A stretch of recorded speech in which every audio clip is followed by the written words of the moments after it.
There is a long tradition of flying these balloons across the borders of South Korea. But this is not a fun event. These balloons are actually part of a balloon propaganda campaign by South Korean people that aim to send materials censored in North Korea with the hopes of inciting the regime change in North Korea and free the North Korean people.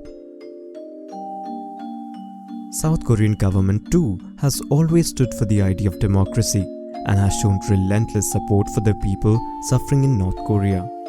But very recently, the same government passed a bill banning all activists from flying the balloons over to North Korea.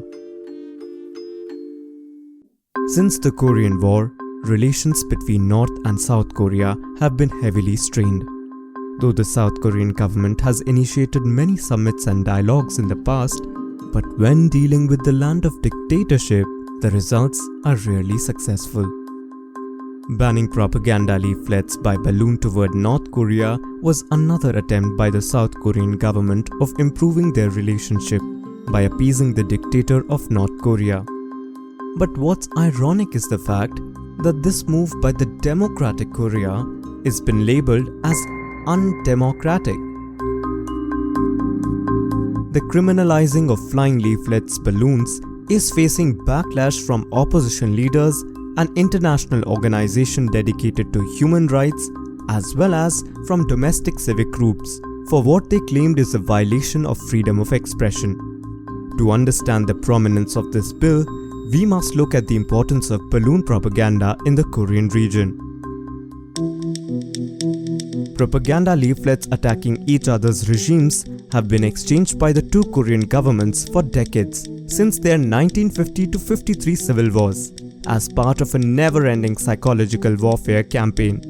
Though South Korea's government stopped producing these leaflets as a result of an inter-Korean compromise in 2000, civic groups in the South, many of them run by activists and escapees from the North, continued to spread anti-Korean propaganda. The most well-known method of leaflet distribution involves the use of helium-filled balloons, which these civic groups raise in the air toward North Korea by locations near the Demilitarized Zone or DMZ. Since 2012, activists have included other items along with leaflets, including $1 bills, books, DVDs, and thumb drives containing information of the North's regime and leaders. In times of need, even food, medicine, and mini radios have been sent. North Korean leader Kim Jong-un likely sees the leafletting as a threat to his absolute rule over 25 million North Korean citizens who have little access to outside information. The ring was against leaflets launched by defectors in South Korea, condemning Kim Jong-un's regime. The inflow of all of this content has reshaped the views of many North Koreans. Nearly two-thirds of escapees who have relocated to South Korea have been exposed to outside information. The Watchers of Pyongyang, capital of North Korea, revealed that the Kim Jong-un regime has publicly executed those it accused of widely selling or distributing content smuggled across the border. The Ministry of Unification, an agency set up to improve inter-Korean relations, revealed that at least 19 million leaflets are estimated to have been flown between 2008 and May 2020 in 116 known attempts, though much of these failed to even reach the north and have ended up as trash in South Korean territory. Meanwhile, if you want to cut through noises and make sense out of major events around the world, then take a moment to subscribe to the Thinkpedia and press the bell icon below. In 2016, the Supreme Court acknowledged the distribution of leaflet balloons as an expression of free speech, but also ruled the government had the right to stop them given the danger the acts posed to the safety of citizens. For the South Korean government for years, the propaganda balloons have been a headache because of the tensions they create between the two countries. While the North Korean government has always denounced this practice, but recently have stepped up its condemnation by maneuvering an armed response.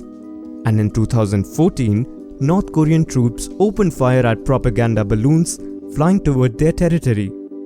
And in June, North Korea cut off cross-border military hotlines and air-bombed a jointly run office on its territory that was opened 2 years earlier to improve communication between governments.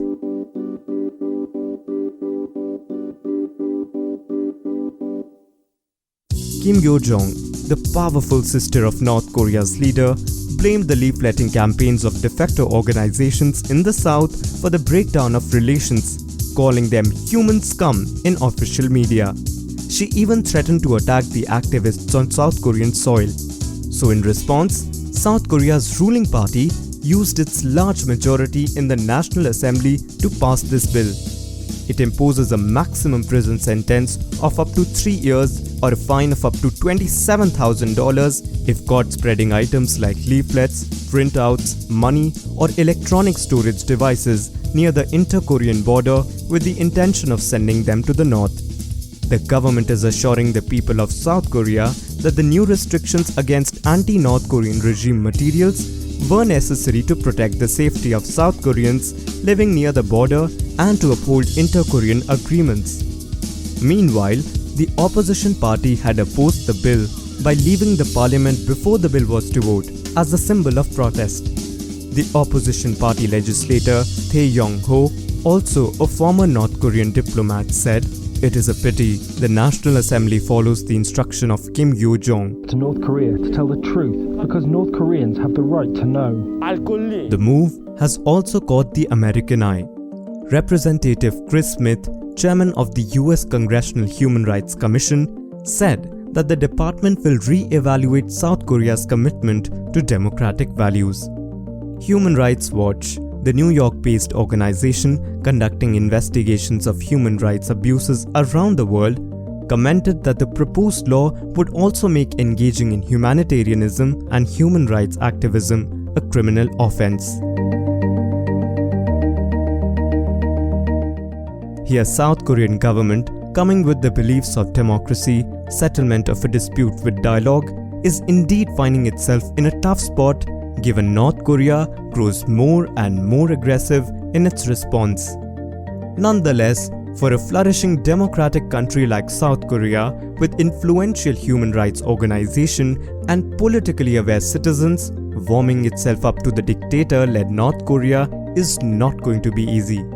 Though the necessity to have a stable relationship with a northern neighbor is important for the South Korean government, it may be looking at a problem in disguise if the Korean relationship comes at the cost of banning the rights of its own people.